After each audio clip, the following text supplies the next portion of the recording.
What's going on, everybody? How's it going? I didn't screw up the opening this time. Sometimes I forget to take the overlay off, then I'm all covered up, and then I forget to turn the music off. And sometimes it's a little bit messy when I get started. But how's everybody doing today? Hello and welcome to the show. My name is Melanie Diane Howe, and I am a live streaming mentor, and they are weed eating right outside of the window. So if you hear that, it will go away shortly. So hello, everybody. Got to say hi to all of our friends watching today. We've got all kinds of people here. We've got Jamaica in the house. What is going on? Data is king. It's nice to see you here as well. Kathy Richardson is here. Yes, it has been a minute. And I am so glad that you are here to hop on as well today. So how's everybody doing? Oh, we got Andy here. Hello, hello, hello. Commercial pilot in command. Awesome. Love the channel name. So Marianne is here as well. We've got Shine Your Light Detailing, which I think is super fun. So Myrtle Beach, California, Myrtle Beach, California. Why did I even say that? Myrtle Beach, South Carolina. Hopefully it is a beautiful day there for you over by the beach today. So, all right. We got people from all over the place. It's great to see everybody here. So today is an open Q&A.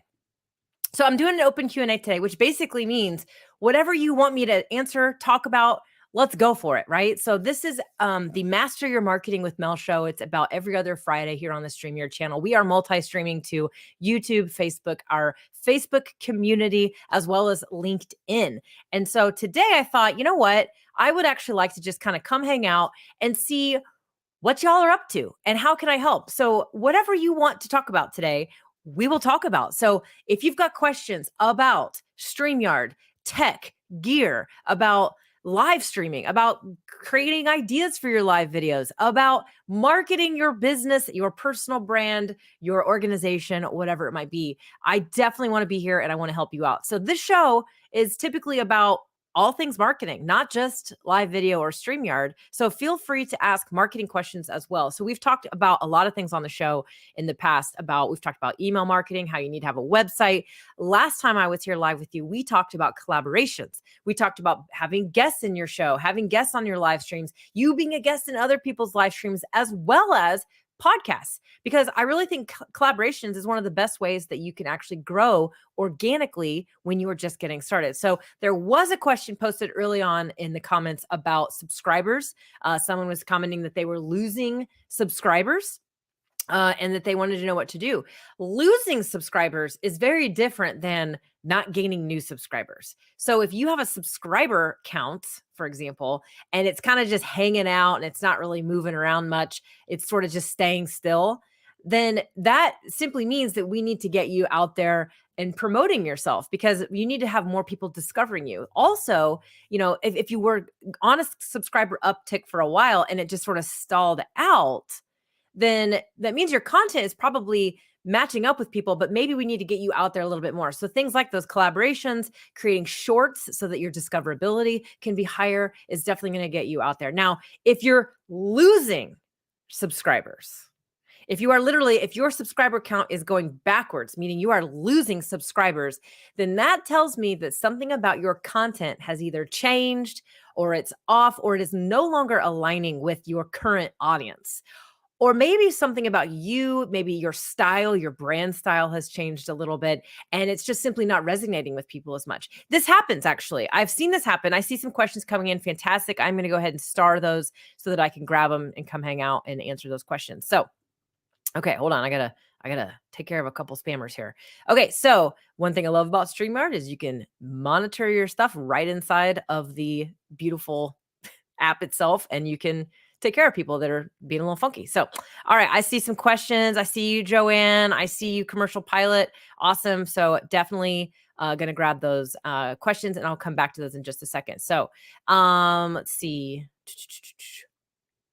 Okay, so I see. Put a Q in front of your questions for me, because I got lots of great comments coming in, and I don't want to lose your questions in the midst of all of the super nice people like April here telling us that she's hanging out from Knoxville, Tennessee. So hello, April. Glad that you're here watching with us today. So put a Q in front of those questions, and I will come back to them, and we will definitely talk about them. So what I was getting at, what I was saying, let me go back. I go back to what I was saying here is that when you're losing subscribers, sometimes people will start a channel, or when they start creating content, they fall into this very easy trap of trying to be what they think everyone wants them to be, that is not necessarily 100% true to themselves. And what I mean by that is that, let's say you think you're supposed to be super funny and silly and slapsticky and whatever, and goofy, and because that's what you think works. So you're always goofy and silly and slapsticky. But then over time, if that's not truly how you are and how you want to be, then over time, that's going to become harder and harder to maintain and keep up. And so you actually will naturally fall off of that, and you will be less that way. And you may even just altogether just go back to being a little bit more true to who you are.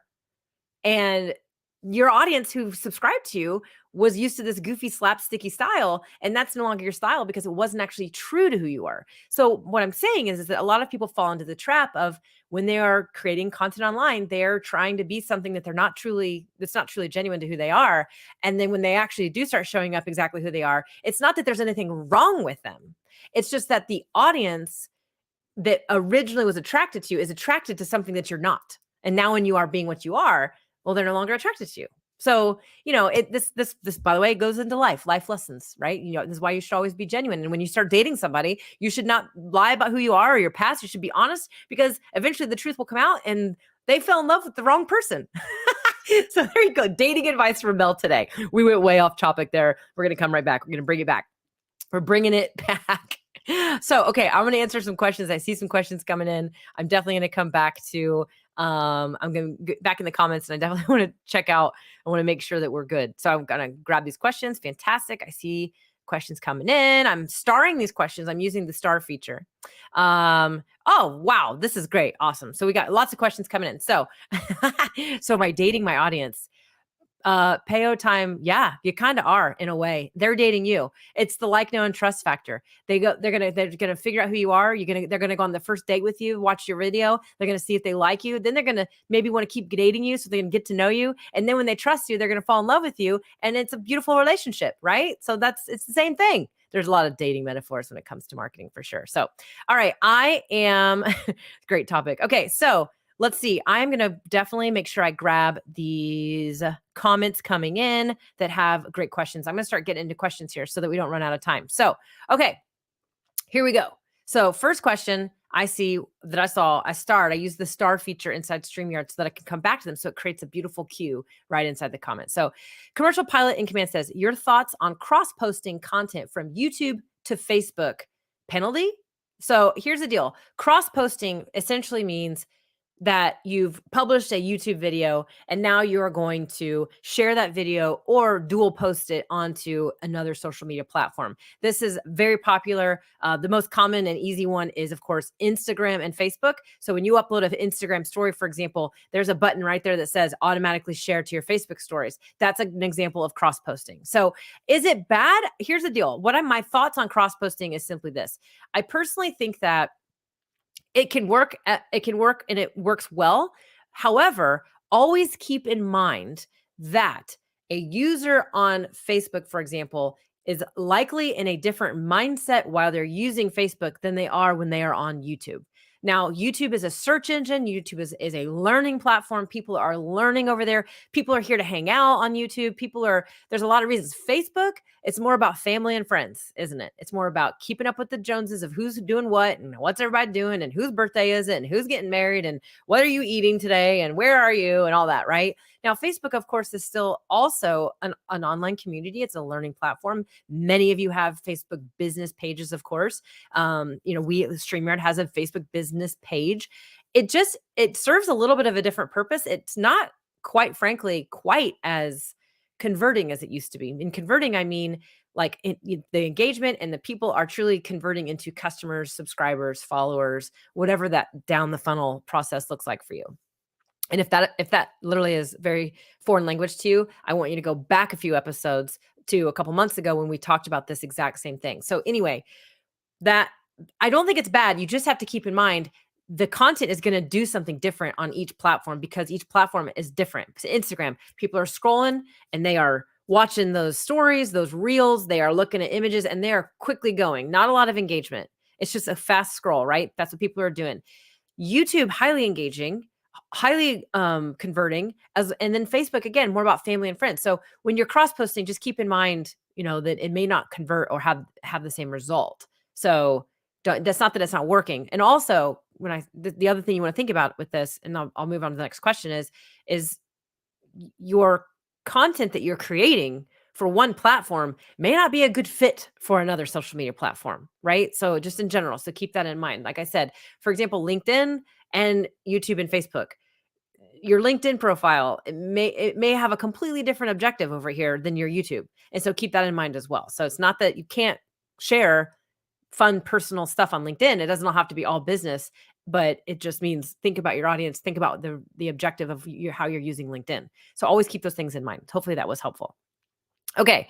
Next question that I want to answer is, okay, so I'll try my best to answer your questions. And y'all, I will always be honest with you. If I don't know the answer, I'm just going to tell you I don't know the answer. So I was kind of scanning through it and I saw about a Canon, which I no longer own a Canon. Any options for controlling a camcorder and Canon M50 Mark II with some sort of remote device for switching from one to another? ATEM Mini requires hands-on, but I want remote. Joanne, I would not be surprised if something like that does exist. I just personally do not know of it off the top of my head. A remote sounds super fun because I think you're kind of further away from the devices. If I'm not mistaken, when you do your stuff, you're further away from the cameras. So that's why you need the remote, which I am almost certain there's something that exists. The only other thing I could think of is you could potentially use Well, no, that's too complicated. I don't want to. I started thinking about something and it is way too complicated. We will go down a big rabbit hole trying to explain it to you. But if anyone has any ideas for Joanne in the comments that you know of something, then you definitely want to do me a favor, post in the comments, help Joanne out, let her know that you've got something and you know of something for sure. So, okay, let's see here. Next question is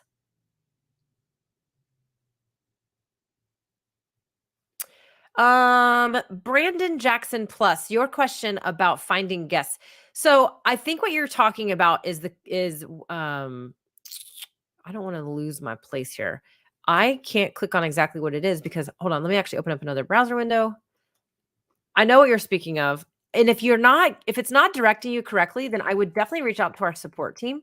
They are going to be able to literally troubleshoot with you right on the spot to help you out to get you what you're looking for. Let me it is da, da, da. Whoops, that's not where I want to be. Find guests. It is an option in your menu. Okay, so it's called Collab, and I am going to now just share my screen and show everybody what we're talking about here since we're talking about it. So let me share my screen, and I'll share with what he's talking about. But if it's not taking you to the right thing, then we need to get you into working with support. So, all right, let's open up the screen share. Okay, so let me move this down. So here's what we've got. This is your if you open up StreamYard, this is what you see. When you go down here on the left, you're now going to see this find guests. This is the collab feature, which is where you can go create a profile and you can actually create your own show. You can message people. This is a little internal networking thing that StreamYard has created. So you want to check that out and you can actually find ways to do those collaborations. So that's what he's referring to when he talks about the find guest feature. So maybe you haven't noticed that in your menu, but it's there. It should be there. And if it's not, just reach out to support and you can get that checked out. So, all right, let me close that and we'll go to the next question. Johnny Bean is here. Yeah, okay, so Winged Horse Designs wants a remote as well. So if anybody knows of any remotes for a camera switcher, I mean, Joanne, honestly, to be totally honest with you, usually I just Google it and I find something out there. So I don't know if you've done how much research you've done yet, but check it out.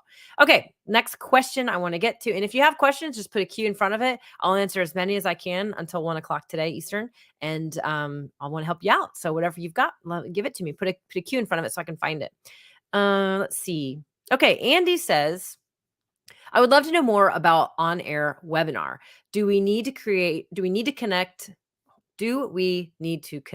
CRM for the registration process? Does it show up on a standalone platform other than social platforms?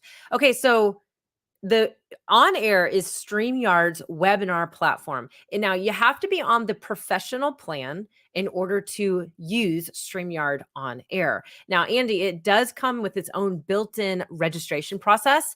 It does not automatically convert those leads into your CRM. I think that is a feature that they hope to add later where you can connect your email marketing platform and it will automatically connect.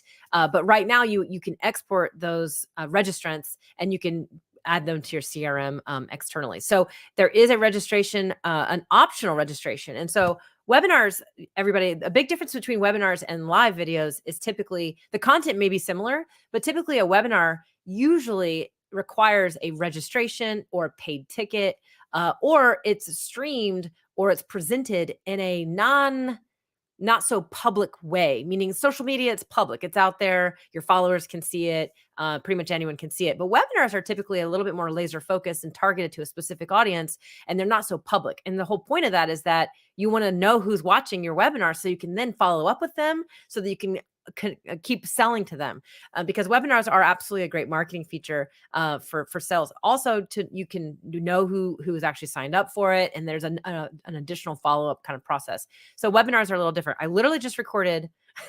This is fresh because I literally just recorded some clips for a video that's going to be coming out and it's going to be published on the channel about webinars, literally. So I literally was just talking about this. Now, Andy, that registration is an optional thing. You can turn it on, you can turn it off. It's going to collect a name and an email, and that's all it's going to collect right now. Again, this feature may be a little bit more customizable down the road, but right now it's fairly simplistic, which I love. And then your other question is, does it show up on a standalone platform other than social platforms? It does.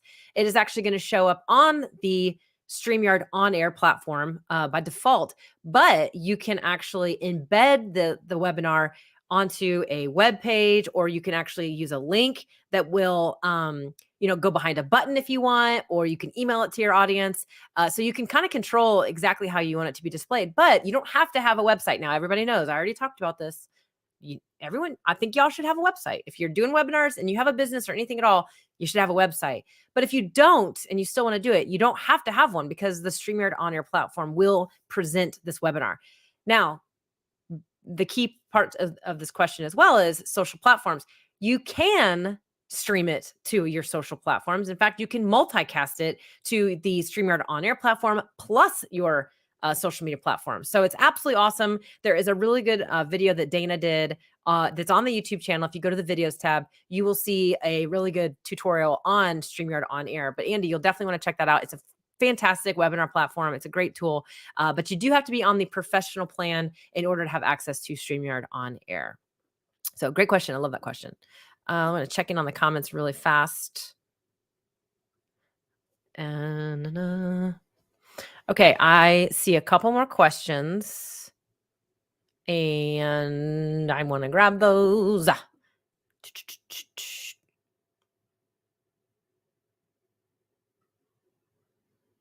Okay, so Brandon Jackson Plus, definitely check out Get With Support. Maybe it may, I don't know if it's a glitch with the UK. Can't imagine that it is, but definitely get with our support team and they can help you out for sure. So I was just kind of seeing his other comment about his challenge he's having with that. Okay, let's see. Hello, Matt. Matt's here from Landlord Advocates. Okay, back to questions. All right, let's see here. Okay, so Payo Time, Canadian Rams fan, okay, says, my stream gets what I think is a good a good amount of impressions. Got you. I got you.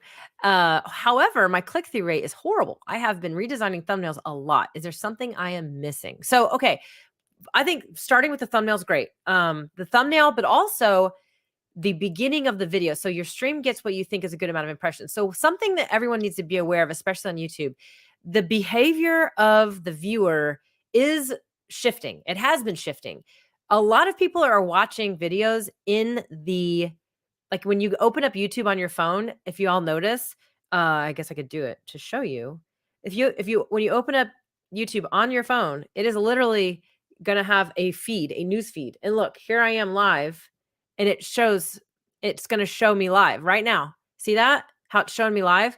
I haven't clicked on the video, so therefore I have no sound. I haven't clicked on it. I can keep scrolling, and I can now see a combination of shorts, posts, and published videos, and then anything that's currently live from anyone I'm subscribed to. So the impressions, this counts as an impression, but if I am not mistaken, it does not count as view time, and it certainly doesn't count as a click-through that you're talking about. So one of the things is that you've got to be, in a way, thinking about this, because that's how most people are seeing that's what they're looking at. They're going to their phone and that's what they're seeing. And they're just sitting there watching all these videos with no sound on, because I think it's crazy. The statistic is like insane. It's like 80% of the videos get like, video content, which, remember, there's a ton of video content between shorts and reels and everything. They get watched with no sound on. And so, I mean, my daughter does it. She sits and looks and scrolls, and that's why text on screen is important. Captions is important. So, but as far as clicking through, it could be the beginning of your video might need to just have a little more sizzle in it to get them to click through it. Maybe there's something that you need to prompt them that gets them to kind of come into the video with you, right? And so also the other thing to think about is the beginning of your video is also acting as kind of like, I mean, you just noticed the thumbnail goes away when I start scrolling in that feed, and all I see is the beginning of videos. And so the beginning of your video is almost like your new interactive thumbnail. And so be fun and engaging, be explosive, do whatever you need to do, draw people in, because the thumbnail's only there for a very short amount of time. it's definitely still serves a purpose. So you should absolutely pay attention to your thumbnails. But the beginning of that video is now even more critical and is also very important because it's the first thing people are seeing. It's kind of like this interactive version of a thumbnail. So kind of think about that. I will tell you that our friend Daniel Batal has awesome content about thumbnails. He's very, very good at this. So if you haven't checked out Daniel Batal's channel, definitely go check it out. Also, he and Dee Niman do a show once a month here on the channel where they do YouTube channel reviews and they talk about thumbnails. They talk about this exact thing all the time. So check that show out. Definitely make sure, go watch some previous shows, see what they've done. You'll see it on their YouTube channel reviews. It's a great show. It's actually super entertaining and way fun. So it's not, they're long shows, but they are great. So anyways, those two guys are masters at this topic and they have all kinds of great tips that I know will be very helpful for you, but definitely check them out. Dee Niman and Daniel Batal for sure. So, okay. Let me keep checking on y'all. I love it when you are engaged and having some fun. Okay, I see more questions. Commercial Pilot is on fuego with the questions today. So I'm very excited.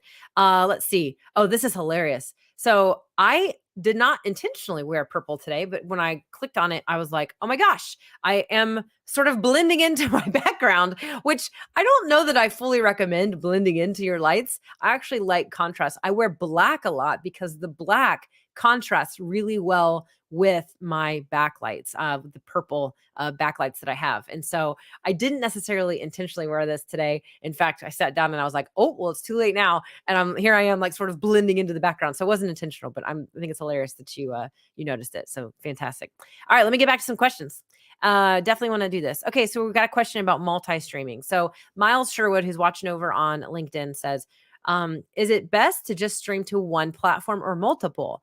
Would streaming to multiple help me grow those platforms? Thanks. Clear Vision with Miles, San Diego. Okay.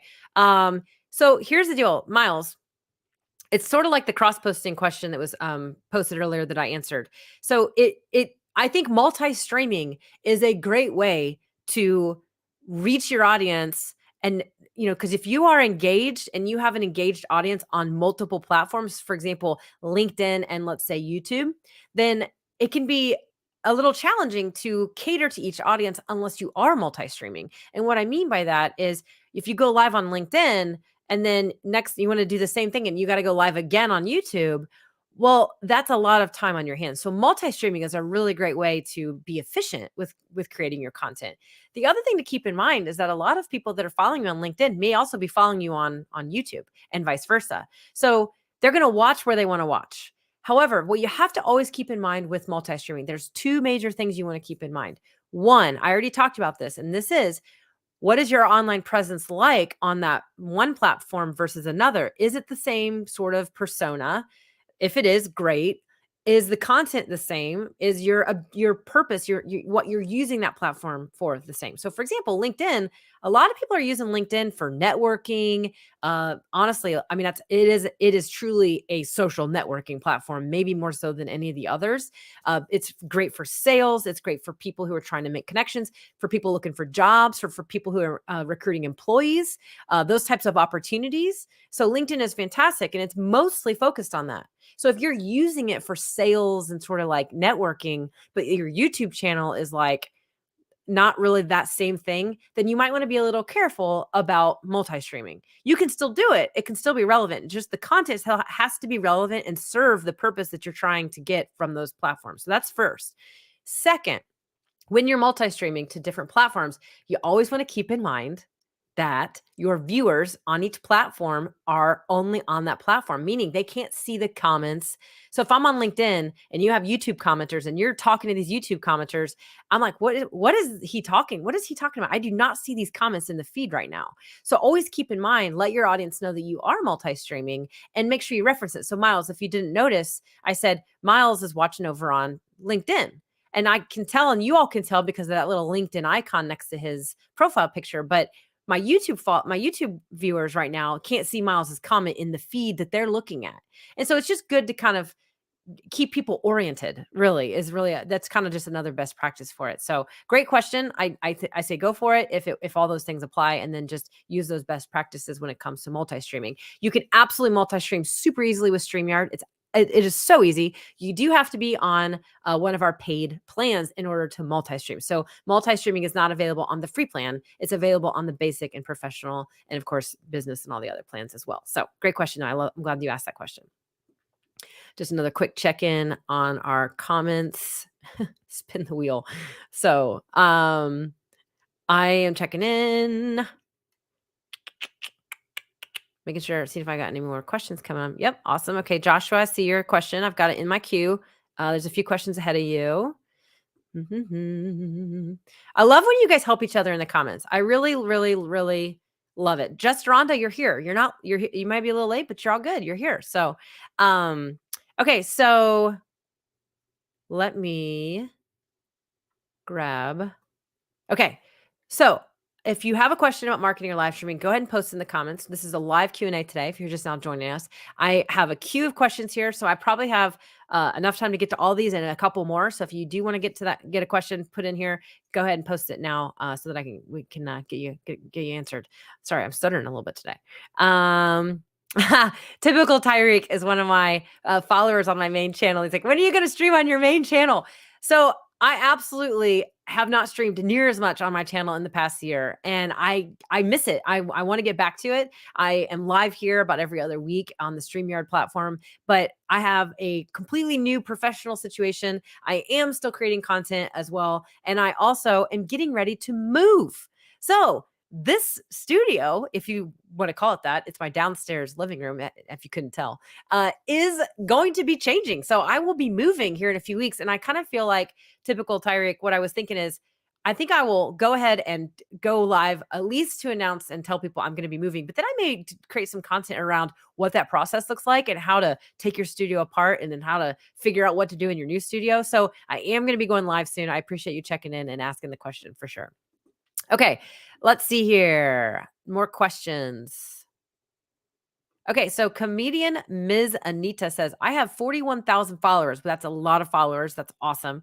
How can I get the same viewer results on both platforms? So comedian Miss Anita, so I did talk about this earlier, maybe after you had posted this question, but viewer activity is going to be different on Facebook versus YouTube and other platforms. So in fact, I have definitely seen this, and I've spoken to a lot of creators who have they started on Facebook a long time ago, and they built these big followings, and they have these huge audiences, and they do not have the engagement anymore that they once had. That is because the platform in general has changed. The algorithms are different. It is harder to get engagement. It is harder to get exposure on Facebook, much harder than it used to be. And it's not that you shouldn't be there. It's just the user. Think about the users. One, there's a demographic that is an older generation user. Also, people's just the way they engage on Facebook and what they're using the platform for has shifted over time as people have as these social media platforms have just ingrained themselves into our culture and into society. Facebook used to be this like new shiny exciting thing, and you interacted with businesses, you did all kinds of stuff on Facebook. But now we have Instagram, we've got TikTok, we've got YouTube, we've got all kinds of places where we can now go exactly where we want when we want to do something. So again, depending on the type of content, if you are a comedian, which obviously you are, I mean, TikTok, you need to think about TikTok. It is definitely that type of platform. Also Instagram Reels, and Instagram is also that type of platform where people are looking for entertainment. And so Facebook is not quite that. It's just different. And so if you're talking about Facebook versus other platforms, you just have to kind of keep in mind each platform sort of has its own identity. YouTube is absolutely great for comedians as well, but it's also it is very much a learning platform for sure. So hopefully that helps kind of get your mind turning a little bit on that. All right. Oh, Creator Classroom. So Creator Classroom says, can you show how to do guest destination or share a video in the comments about guest destinations to market yourself to other channels? So guest destinations is a fantastic feature that was released a couple of months ago, I think. My timing sometimes gets really off. So I believe, let me check something really fast. So Julie and I demoed guest destinations. So if you go back, you'll see that Julie and I talked about this exact feature. So if you go to the YouTube channel, go up to the tab, go to the live tab, you will see a new feature release from Julie and I, and we talked about guest destinations. So it will totally give you exactly what you're looking for. But just so everybody knows, guest destinations is a feature where you can invite a guest to come on your show, and now you can add they can add their destinations, and then you can multi-stream to their platforms as well. Before, you kind of had to do it in a funky way where you either had to have somebody log into your account and they added their destinations, or they had to make you an admin of their pages so that you can then add the destinations yourself, which was not the greatest thing, right? Because you don't always want to give somebody the keys to your account, and they don't always want to, you don't want to always want to have the keys to somebody else's account either. So now you can add your guests can add their destinations, and then when you go live, you select their platforms as well as yours, and that's super fun and exciting. So definitely a really cool feature that was added. But again, we demoed that on there, so you can find it there. Okay, let's grab the next question in the queue. Oh, so Chase Ledford, perfect timing because it was like right there. Well, thank you for the compliment. If I am having a guest in my set, their destination for the screen, do they also get watch time or just me with my channel? They will also, the watch time will only count for them if they have set their destination up and you are streaming to their destination as well. That destination is where their watch time will count. You don't like, let's say if I'm streaming to their YouTube channel and I'm streaming to my YouTube channel and I get 100 minutes here and they get 50 minutes here, they get 50 minutes and you get 100 minutes. It's not like you both get 150 or they get your 100 or anything like that. That's how that works. So that is all controlled by the platform itself. So StreamYard doesn't have anything to do with any of that. That is all based on the platform. So if you are streaming to their destination, they will get watch time for anyone watching on their account, viewing theirs, right?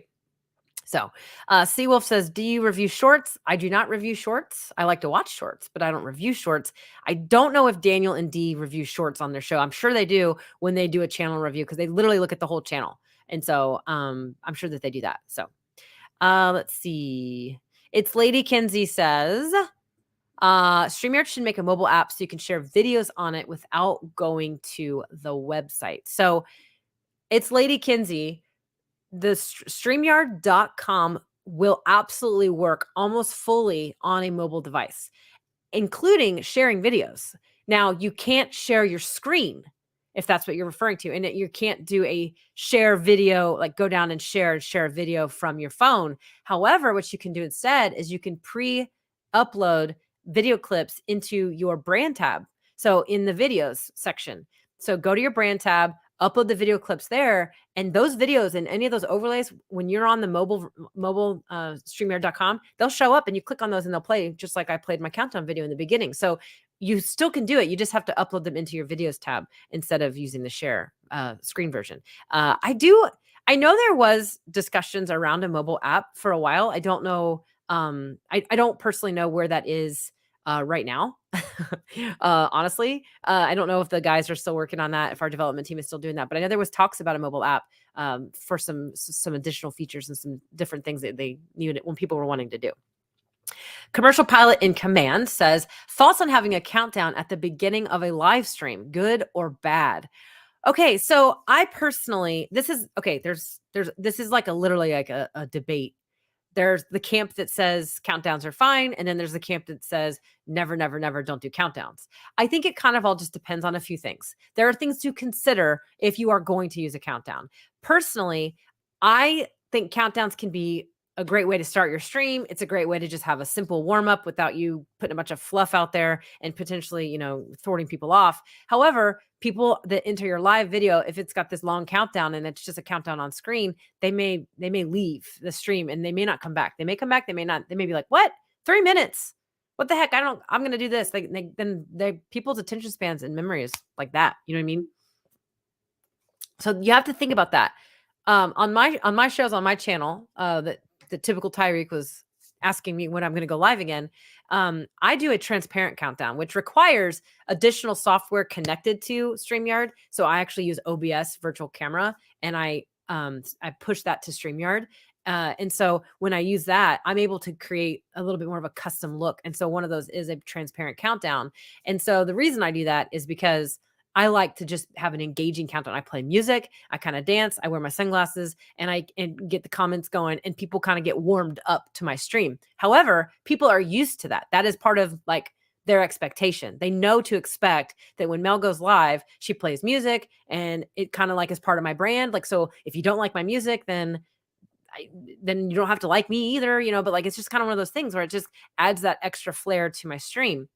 However, what it does also that is sort of a negative is, other than potentially getting people to leave and not come back, is when your stream is over, then your replay is going to have this long countdown. And there's really no point to having a countdown in the replay, because the only reason that the countdown is there is to let people know that they've got X amount of time before you start engaging with them live. And on a replay, people don't want the fluff. They want you to get to the point. So if you're just live streaming on your channel and that's all that's on your channel, the countdown may not be a great idea, because you want the replays. The replays need to serve you. However, if you have a channel that also has pre-recorded content, so you have a good mix of uploaded videos and live streams like we do here on the StreamYard channel, then a countdown may not be a problem, because you probably have plenty of uploads and videos that are going to help serve your channel, versus you needing all the watch time being done on these replays. And so we're getting into a little bit of YouTube analytics here, and I'm talking about, getting monetized and things like that. But you want to get to a place where you have goals with the watch time and the hours and all that stuff. If it's all live streams, it can be a little challenging. And so you're going to want to trim that countdown out potentially, so that you get right to the point in your content, or people are going to leave. They are not going to sit there and try to scroll through a video to get to the right point. Most people aren't going to do that. So again, there's a number of things to think about and consider when it comes to incorporating a countdown in your live stream. I will tell you that a while ago, there is a video on the YouTube channel here on the StreamYard where I actually talked about countdown timers. And so you could probably scroll back and find that. I don't remember if it was a live video or if it was a pre-recorded video. I think it was live. I can't remember. Okay, so I'm going to check in on the comments again, because I want to. Okay, all right. I see some comments coming in. All right, I'm going to start these, and if I have time to get to them, I will definitely get to them for sure. Okay. Okay, cool. So just checking in on you guys. Yeah. Okay. Thank you. So Dee and Daniel, they look for specific things. I would agree. I feel they talk about lots of different stuff when they're doing it, though. Yeah. So Marianne says, I have a 5-minute countdown so my viewers can get ready and time to come on after being notified I'm going live. Then I edit it out once it has been processed on YouTube for better replay viewing. Absolutely. That is definitely the process that you would want to consider when you're going to add a countdown timer, for sure. So definitely thank you for adding that to the context there. There you go. Yeah. Okay. So you're always editing it out. Yep. Okay, cool. Yep. Good deal. Okay. Let me get to these questions. So Joshua Shoemaker says, with on-air webinar, can we access the name and email after the webinar is over? If so, how? Yes, you can export. So you'll see the registrants as they're registering. When you can go to manage registrants. Let me actually just show you the beauty of a shared screen. I need to just leave this open. I keep closing it. I'm closing it because I've been having some tech issues with my computer, almost like the super powerful computer isn't as powerful as it once was. And so I'm trying to keep browsers closed when I'm streaming. So this is actually a webinar that I did for a demo. And if you go here, then you will notice manage registrants. And so when you have registrants, which obviously there aren't any, they would be listed here. And then you can filter by the status. And then right here, export CSV is where you can export those registrants to, boy, there's a weird glitch going on there, to get them into your CRM or whatever. So that's how you would access those registrants. You were at Grow with Video live in 2022. The Grow with Video, that was the That was the event in Vegas, right? Yeah, I was there. So yeah, I was there last year. Did we talk? Did we meet? Hopefully we did. I was kind of popping around, but I was there hanging out. That was almost a year ago. It was a little less than a year ago. Okay, so just Rhonda says, I need to know once and for all, what is the difference between a podcast and just going live? Okay, sweet Rhonda, a podcast is it's an audio file that is typically recorded and then uploaded to podcast platforms. So Spotify has podcasts, YouTube now has podcasts you can listen to. If you have an Apple phone, that's where it all started. On an Apple iPod, the podcast, which is why they're called podcasts. It is an audio thing, and you subscribe to podcasts and you listen to them there. Going live, whether it be just live audio, is going to be through a video application like StreamYard, even just the Facebook native app or natively on YouTube. It's typically video, right? And it's live. So you're literally live in the moment. There are a couple of other live audio experiences out there. Clubhouse. Does anyone still use Clubhouse? I think I still have it on my phone. But a podcast is just it's an audio version of content, and it's typically on an actual podcast app versus live streaming. Going live is what you're viewing and what's happening right here. So hopefully that helps clarify for you. DePaul says, with the podcast add-on for YouTube, will StreamYard be adding any tools specific to podcast integration soon? So I can't specifically speak to what's in the pipeline in regards to podcasts. However, I absolutely know that podcasts are a huge a piece of what StreamYard's focused on, because they know a lot of streamers and content creators are also podcasting. So there are already some integrated features in regards to how you can use the platform to record your podcast. So you can export the audio files. You can now export separate audio tracks when you have a guest. So you can export their audio tracks separately to yours in case their audio is like really low and you need to do some post-production editing to balance it out. For example, just one example. So there are absolutely some really great features there. But as far as like automatic integrations and things like that, I'm not privy, or I don't know of any of those features, but it doesn't mean it's not being worked on. And if you have a great suggestion for the StreamYard team, they always love feedback. So you can always go to streamyard.com/contact, and you will actually see a place where you can submit ideas into a forum right there. So Andrew says, does live streaming or uploads do better on YouTube? I love live streaming, but my growth is disappointing on YouTube. So Andrew, truly, in my opinion, so let's break this down. Pre-recorded, uploaded videos, and live streams. All right, we'll talk about this right here. So a pre-recorded video should be to the point, punchy, and shorter than your live streams typically. And the reason being is because when somebody watches a pre-recorded video, they want to digest the information quick. When I go search for how to do something on YouTube and I have 3 options right there, I am going to look at probably the most engaging thumbnail, right? I'm also going to look at how long is the stinking video? And if there's a 20-minute version and a 16-minute version, but then there's this 5-minute version, I'm probably going to click on the 5-minute version as long as the title and the thumbnail, kind of serve the purpose too.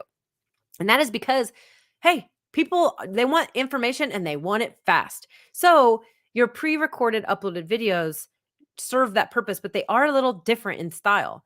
Live streams can be longer because they're more engaging. They're more of an interactive conversation. Excuse me, especially if you're, while you're live. Tickling my throat, excuse me. And so they kind of serve different purposes. And so for me, the perfect YouTube channel has both. And so there are uploads because those are highly discoverable, because people are researching something and they find it. And if your video is to the point and people are watching it, YouTube is going to keep serving it to people. Live stream replays are typically not served through the algorithms to the viewers the same way pre-recorded videos are. And that is because of the reasons I said. The engagement is high while you're live, but then typically people aren't going and watching that live later, typically are not commenting on it later after the fact, because it simply kind of gets lost in the algorithm. However, that doesn't mean it's not going to happen. I have a couple of live videos that I've done that still continue to get engagement. It just happens to be that they do. And so it can happen. But if you're truly trying to get better growth and you want to, get your subscriber counts up and all these stats up, you're going to need to think about a balance of both. Truly, that is the best formula for your YouTube channel. Now, I also love this is the strategy I love. Now, it doesn't mean it's the only strategy and it's not the perfect strategy, but it's a strategy I love. The uploaded videos can teach people what they want to know and what they want to learn, right? So understand your audience. What are they trying to learn? What are they trying to discover? How can you help them? Create videos that help them and serve them. Use your live content to entertain, engage, take people behind the scenes, actually build the relationship. So, because you're there live, I literally am speaking to Andrew. Andrew has been on tons of our lives. He's a great member of our community. This tickle needs to go away. Many of you are. Joanne, I mean, so many of you come back over and over and over again. I'm getting to know you. I know more about your stuff because you ask questions and you tell me about your channels. You tell me about what you're doing. Like, I know Joanne is not right there in front of her computer. You don't get to know somebody through comments on YouTube videos, right? Okay, hopefully that's over. So, great question. Hopefully that makes sense to everybody about what we're doing there. Okay, I think it's gone now. Okay, I've got like allergies. It's like allergy season right now. It's like the worst nightmare when you're live, going into a coughing fit. Okay, so those were all the questions I had in the queue, but it doesn't mean there aren't other questions that I can get to, right? So, 30 seconds. I see people asking about countdown. 30 seconds is okay. Yeah, so some people will cut out most of the countdown and leave just like the 10 seconds. You can totally do that. I think 30 might be a bit much. If it's for the replay, I would just cut it out altogether or cut it out to like 3 seconds or 5 seconds, because for the reason I said earlier, is that beginning of that video is now an interactive thumbnail. That's the way I like to put it. So if all I'm seeing in my scroll is like 30 seconds, 29 seconds, 28 seconds, scroll, I'm going. I'm not waiting 30 seconds of silence to sit and wait for that video to show me what it's going to be, the preview, right? So that's the other reason I think 30 seconds is probably too long. So, for sure. Okay. I want to see if I've got other questions that I want to answer in the last few minutes we've got here. This is a great point. So Anna Richards, you're right. I absolutely should have pointed this out. So in regards to editing a live replay, if you edit out that countdown, for example, your live chat comments will also go away, because the live chat comments are live. And when you edit the video, it doesn't just remove the comments that came in during the part that you edited out. It just takes them all away. And I don't know if that'll ever change. I really think it'd be great if YouTube could figure out a way to say, if you cut out this part of the video, then just take the comments that came in during that part and remove them, leave all the others. But it doesn't. So she's right. So Anna says, make sure you know that they will go away. Now, those live chat comments, that is one of the reasons why some people do not take out the countdowns of their live videos after the fact. Winged Horse Design says, after my lives are over, I can't see the live comments while watching the replay. Is there a setting I'm missing when setting up a StreamYard or YouTube? So that would not be controlled by StreamYard. I cannot remember for the life of me if the YouTube live chat staying with the video is a setting or not. But let's just say it's not. I do know this. The live chat comments do not show up right away. They take about a day. At least they used to take at least a day to show up, because the video has to process and render. And I think it goes through some checks and stuff. Those comments aren't there right away. So if you're going to check that live right after you're live, man, guys, I haven't checked on this in a while, but they used to not show up right away. They used to take time. But if you are editing your video, as I just mentioned, they will go away. But it could be a setting in YouTube as well.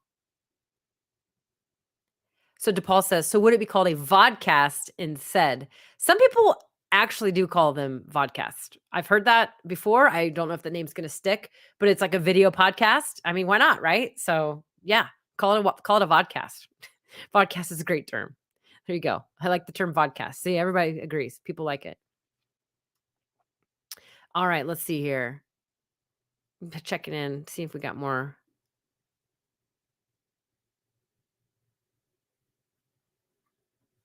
You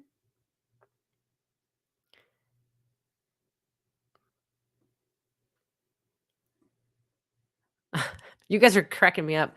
Let's see.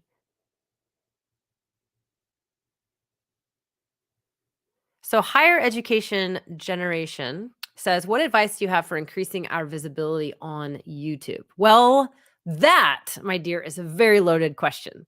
So, there's a lot of things that come into it. Honestly, one, make sure you have content that's relevant and you're uploading content regularly, consistently. Make sure that you have a title, a description, and all this stuff's filled out on your channel. But truly, if it's about exposure, then the your thumbnails, you need to focus on your thumbnails, your titles, and your descriptions of your videos. In fact, you can go back and edit the thumbnails, the titles, and the descriptions of your older videos. And so they need to be, think about YouTube is a search engine and it does use SEO, search engine optimization. It is searching for keyword terms, searching for things. It's also looking to see what people are viewing. They're looking to see, are these videos relevant? Do people like these videos? So they're using those algorithms. And so if you're truly trying to increase visibility, one, you need to make sure you're uploading content that's valuable to people and that the titles and the descriptions are using SEO practices. So you can use tools like TubeBuddy and other things to help you come up with those key search terms and descriptions. And then, of course, your thumbnails are huge. Thumbnails getting people to actually click on your videos and want to watch them. But a lot of it comes down to, are you also letting people know that you're on YouTube? So often I see people create these YouTube channels and they create videos and the algorithms will serve you, but you really do need to promote yourself out there. So be telling people about your YouTube channel, be promoting it on your other social platforms, make sure it's on your website, very easy for people to see that they can go watch these videos. If you're using email marketing, make sure you're emailing your list about your recent uploads, your recent videos that you just published. And then, like I talked about on the last show a few weeks ago, collaborations. If you're trying to truly grow and get organic, go and try to be a guest on other people's shows because that's going to get you more exposure. So it's all, you have to market yourself. Creating content isn't enough. You absolutely have to do all the other marketing aspects to get people to kind of learn about what you're doing and what you've got going on. Let's see.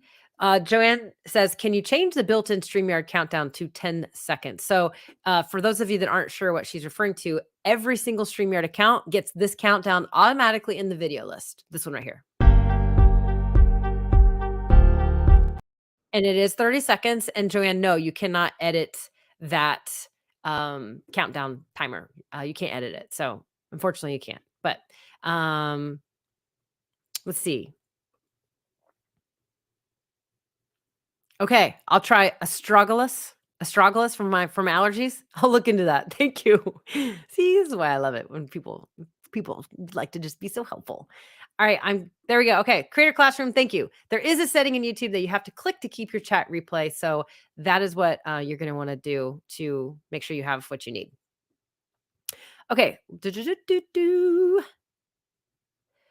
Vid Summit. DePaul, I haven't been invited to Vid Summit this year. It was super fun. I loved presenting last year at Vid Summit. I was the first speaker at Vid Summit, like the 8 a.m. spot. It was before the opening keynote, for crying out loud. I was like, oh my gosh, I hope people go get coffee and come hear me talk. But I have not been invited to Vid Summit this year, so I don't think I will be. Probably because of like typical Tyreek said earlier, I haven't been active enough on my channel for people to kind of be like, is she still speaking? She should come again. So, but that was a super great event. Vid Summit's an awesome event. I loved it. It's in Texas this year, I believe.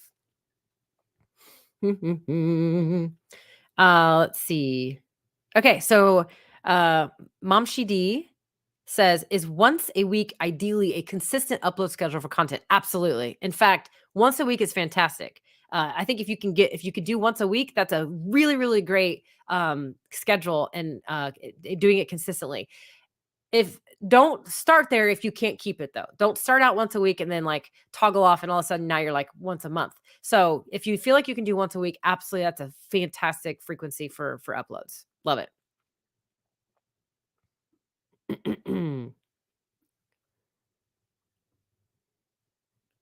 So, Anna says, how much in advance should I announce it and how often? So, you definitely, live streams, I think, are fantastic. to schedule them in advance. And that's one of the reasons one of there were two major things that attracted me to StreamYard when I first started using it years ago. Being able to display live comments just like this, and the fact that I could schedule it in advance so that it would get that whole Melanie Diane Howe plans to go live on Tuesday at 2 o'clock, whatever. Scheduling your live streams in advance is absolutely going to get more people to show up. It absolutely works. The longer you give people, the better. However, don't give them too long because it'll kind of be like out of sight, out of mind. I personally think anywhere in that week time frame is really good. Now, if you have a live stream that is if you're live every week on a consistent schedule, you don't need to promote it more than a week in advance. Everyone's going to get accustomed that you go live the same day, the same time every week. So for example, on Sundays, Dan and Gage go live every Sunday night for the Ask StreamYard Town Hall show. And it's literally been that way for over a year, 9 o'clock at night, Eastern time, they go live. And it's not scheduled way in advance because it's just a reoccurring thing that's always there. Also, you don't want to schedule something and then let it compete with something that's coming up later, right? However, if you have certain special occasions or certain special events that maybe you have a guest that's coming on and they're a really big deal, you probably want to go ahead and publish that even earlier so that you can promote it a little bit more. They have time to promote it as well. So it kind of depends, but I really truly think 7 days in advance is a good sweet spot. But definitely as much, don't just do it the day before or the day of. Give them a few days so they have time to know that it's coming. Okay, probably have time for one more question if I find one.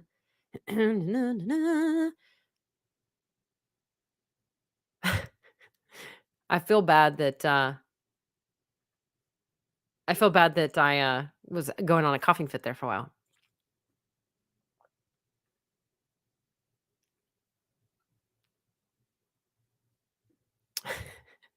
Okay, I saw this question. So Coastal Diva, I'll answer your question, and then we'll close it out for today.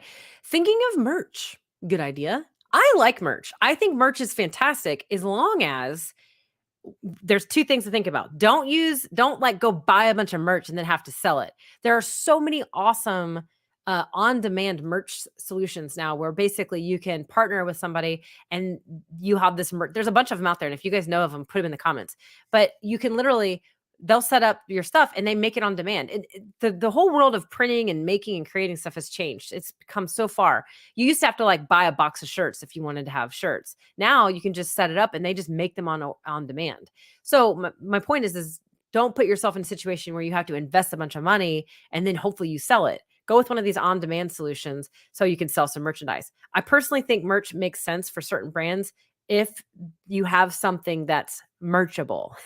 And what I mean by that is simply don't just make merchandise that's like Melanie Diane Howe, like, oh, buy a shirt with my name on it. Like, that's really silly. However, I actually have thought about merch myself. And so I've kind of rethought about this, but one of my slogans is scrappy, not crappy, meaning, hey, don't wait till you're perfect. Don't try to get all this training and get all the perfect setup, be scrappy. Sometimes you just got to be scrappy until you get a following or you get enough money to do something or until you have people who can help you do things. So you got to start out scrappy, but scrappy doesn't necessarily mean that it's crappy. That's what I always tell people. And so scrappy, not crappy would be a fun shirt, or team scrappy. We've talked about that, so scrappy first is another one, kind of like the coffee first. So as long as there's something that maybe is brandable that you do, it's a slogan you do, and people would want to wear it, right? Or would want it, or would want to use it. So I like merch as long as you're not doing merch just to do merch, right? So it kind of just depends on your brand and your company. But it's a great thing to create a memorable experience for people so that, they don't forget about you. Like literally, if there's a mouse pad sitting on their desk and it's got the slogan you say all the time that's motivational to them, they're going to think of you every time they look at that mouse pad. So I do think merch is a really, really good branding tool, and when it fits, when you hit the mark on it, right? Okay, so we are here today.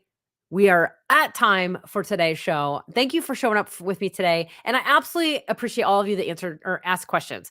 Live Q&As are super fun. I love live Q&As because I get to just sort of like rapid fire, talk about all kinds of things that I'm passionate about. And so I love when you guys show up and ask questions during these live Q&As. We will do these every once in a while for sure, so that we can just kind of get you the help you need. But just a bonus tip for all of you as we close out today. One of the other really great things about live Q&As is all of the questions you asked me today.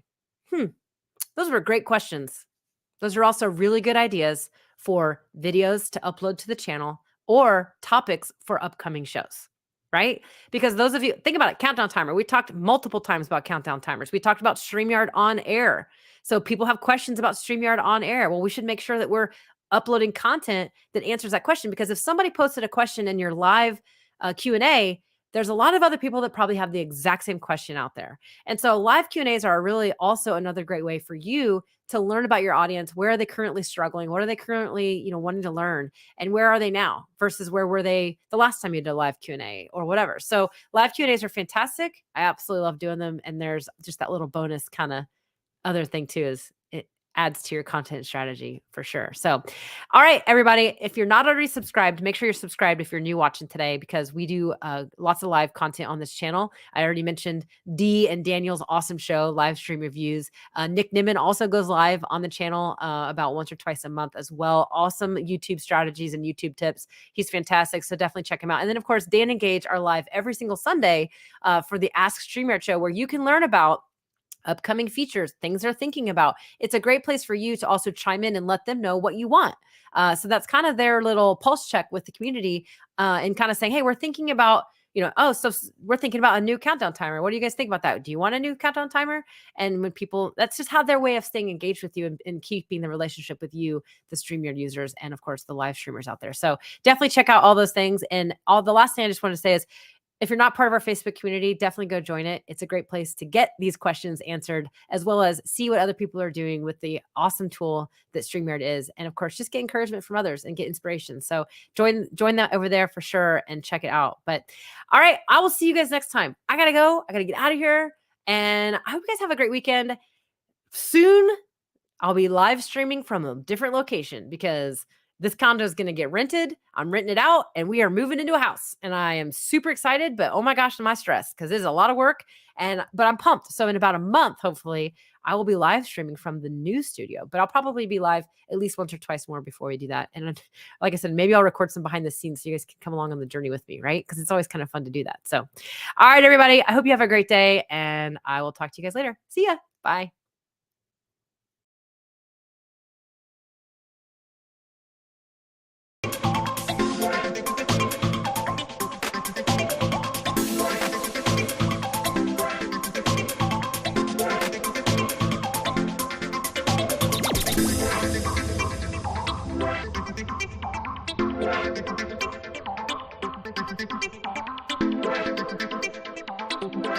Thank you.